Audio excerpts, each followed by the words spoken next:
प्रिय बच्चों, मंजरी पुस्तक का 94 पृष्ठ संख्या 94 खोल लीजिए। हम लोग यह संस्मरण जो कहानी की तरह है,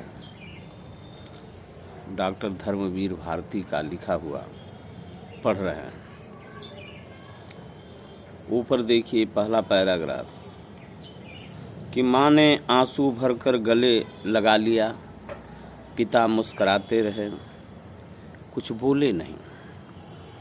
अंग्रेजी में मेरे नंबर सबसे ज़्यादा थे, अतः स्कूल से इनाम में 2 अंग्रेजी किताबें मिली थी। अपनी अपनी पुस्तक में ध्यान से शब्दों को देखिए और उसका उच्चारण समझिए और साथ ही पढ़ने का भी प्रयास करिए। इनाम में 2 अंग्रेजी किताबें मिली थीं। एक में 2 छोटे बच्चे घोंसलों की खोज में बागों और कुंजों में भटकते हैं और इस बहाने पक्षियों की जातियां, उनकी बोलियां, उनकी आदतों की जानकारी उन्हें मिलती है। दूसरी किताब थी ट्रस्टी द रग, जिसमें पानी के जहाज़ों की कथाएं थीं। कितने प्रकार की होते हैं, कौन कौन सा माल लाद कर लाते हैं, कहाँ ले जाते हैं, नाविकों की ज़िंदगी कैसी होती है, कैसे कैसे जीव मिलते हैं, कहाँ व्हेल होती है, कहाँ शार्क होती है। व्हेल और शार्क की मछलियों के नाम। इन 2 किताबों ने एक नई दुनिया का द्वार मेरे लिए खोल दिया।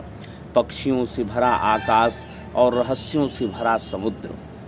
पिता ने अलमारी के एक खाने में अपनी चीज़ें हटाकर जगह बनाई और मेरी दोनों किताबें उस खाने में रखकर कहा, आज से यह खाना तुम्हारी अपनी किताबों का, यह तुम्हारी लाइब्रेरी है। यहाँ से आरंभ हुई उस बच्चे की लाइब्रेरी। आप पूछ सकते हैं कि किताबें पढ़ने का शौक़ तो ठीक, किताबें इकट्ठी करने की सनक क्यों सवार हुई? उसका कारण भी बचपन का एक अनुभव है। प्रयागराज भारत के प्रख्यात शिक्षा केंद्रों में एक रहा है। ईस्ट इंडिया कंपनी द्वारा स्थापित पब्लिक लाइब्रेरी से लेकर महामना मदन मोहन मालवीय द्वारा स्थापित भारती भवन तक। अपने मोहल्ले में एक लाइब्रेरी थी, हरि भवन। स्कूल से छुट्टी मिली कि मैं उसमें जाकर जम जाता था।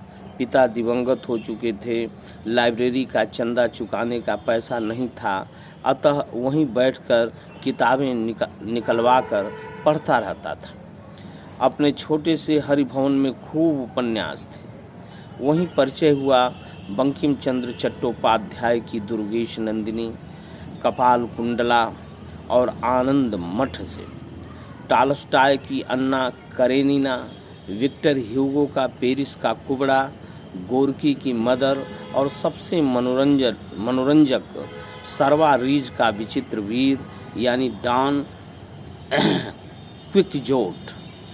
हिंदी के ही माध्यम से सारी दुनिया के कथा पात्रों से मुलाकात करना कितना आकर्षक था।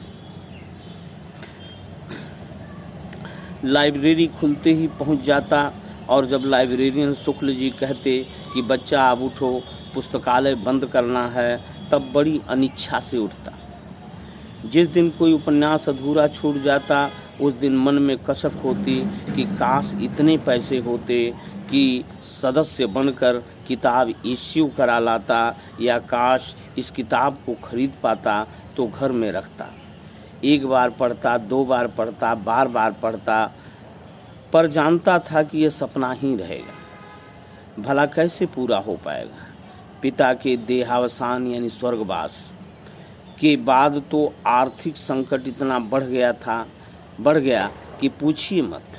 फिर भी मैंने जीवन की पहली साहित्यिक पुस्तक अपने पैसों से कैसे खरीदी यह आज तक याद है। उस साल इंटरमीडिएट पास किया था। पुरानी पाठ्य पुस्तकें बेचकर बीए की पाठ्य पुस्तकें लेने सेकेंड हैंड बुक शॉप पर गया। उस बार जाने कैसे पाठ्य पुस्तकें खरीद कर भी 2 रुपये बच गए थे। सामने के सिनेमा घर में देवदास लगी थी, न्यू थिएटर्स वाले, बहुत चर्चा थी उसकी। लेकिन मेरी माँ को सिनेमा देखना बिल्कुल नापसंद था। माँ का मानना था कि उसी से बच्चे बिगड़ते हैं, लेकिन उसके गाने सिनेमा गृह के बाहर बजते थे। उसमें सहगल का एक गाना था, दुख के दिन अब बीतत नाही, उसे अक्सर गुनगुनाता रहता था। कभी कभी गुनगुनाते आंखों से आंसू भी आ जाते थे, जाने क्यों। एक दिन माँ ने सुना, माँ का दिल तो आखिर माँ का दिल। एक दिन बोली, दुख के दिन बीत जाएंगे बेटा, दिल इतना छोटा क्यों करता है, धीरज से काम ले। जब उन्हें मालूम हुआ कि यह तो फिल्म देवदास का गाना है, तो सिनेमा की घोर विरोधी माँ ने कहा, अपना मन क्यों मारता है, जाकर पिक्चर देखा, पैसे मैं दे दूँगी। मैंने माँ को बताया कि किताबें बेचकर 2 रुपए मेरे पास बचे हैं। वे 2 रुपए लेकर माँ की सहमति से फिल्म देखने गया। पहला शो छूटने में देर थी। पास में अपनी परिचित किताब की दुकान थी, वहीं चक्कर लगाने लगा। सहसा देखा काउंटर पर एक पुस्तक रखी है, देवदास, लेखक शरतचंद्र चट्टोपाध्याय, दाम केवल 1 रुपया।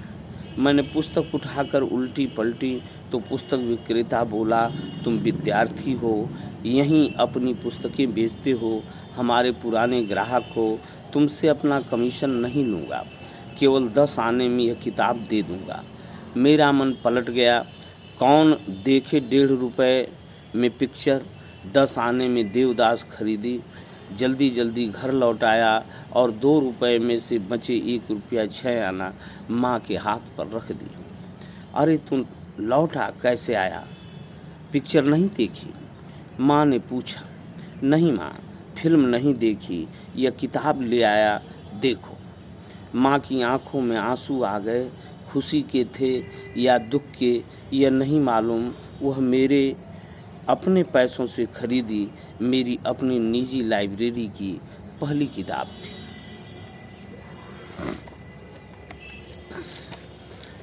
यह पूरा संस्मरण हम लोगों ने पढ़ लिया।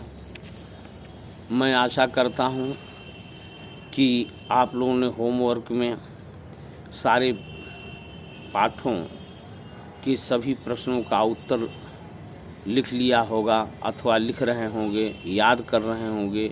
इसके साथ ही पर्यायवाची शब्द, तद्भव, तत्सम, मुहावरा, लोकोक्ति, शब्द रूप और धातु रूप भी जो कुछ अनिवार्य संस्कृत में लिखा हुआ है, आप लिख रहे होंगे और याद कर रहे होंगे।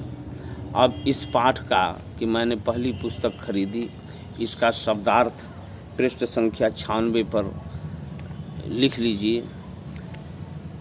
अब इसमें संस्मरण से जो प्रश्न हैं उनको देखिए।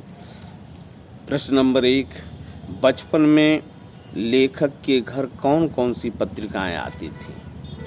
तो प्रश्न का उत्तर पहले कहानी के शुरुआत में ही है कि बचपन में लेखक के घर आर्यमित्र, साप्ताहिक, वेदोदय, सरस्वती, गृहिणी और 2 बाल पत्रिकाएं, बाल सखा और चमचम आती थी। एक और सूचना मैंने दी थी कि आप लोग अपना अपना राशन कार्ड का फ़ोटो स्टेट कॉलेज में मेरे पास ला करके जमा करिए, ताकि आप लोगों के लिए वो कपड़ों की व्यवस्था इत्यादि हो सके।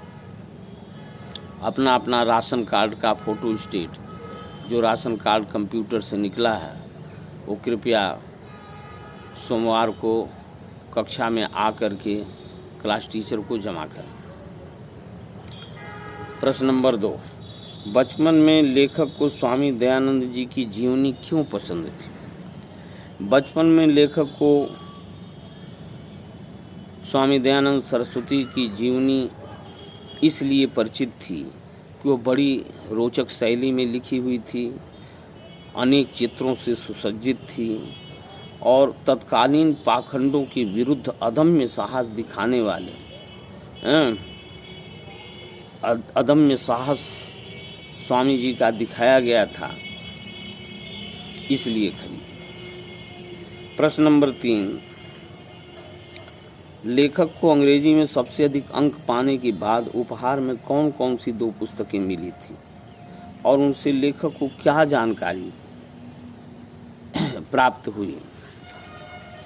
तो अंग्रेजी में सबसे अधिक अंक पाने के बाद लेखक को 2 किताबें उपहार में मिली। एक किताब में 2 छोटे छोटे बच्चे घोंसलों की खोज में बागों और कुंजों में भटकते हैं और इस बहाने पक्षियों की जातियां, उनकी बोलियां, उनकी आदतों की जानकारी उन्हें मिलती है। और दूसरी किताब ट्रस्टी द रग, जिसमें पानी के जहाज़ों की कथाएं थी, ये उसमें लिखा ट्रस्टी द रग। ये सब जान सील और व्हेल, समुद्र के भीतर की मछलियों का ज्ञान, नाविकों के रहन सहन का ज्ञान उस पुस्तक के माध्यम से लेखक को हुआ। प्रश्न नंबर 4। अब शेष प्रश्नों पर कल हम लोग चर्चा करेंगे।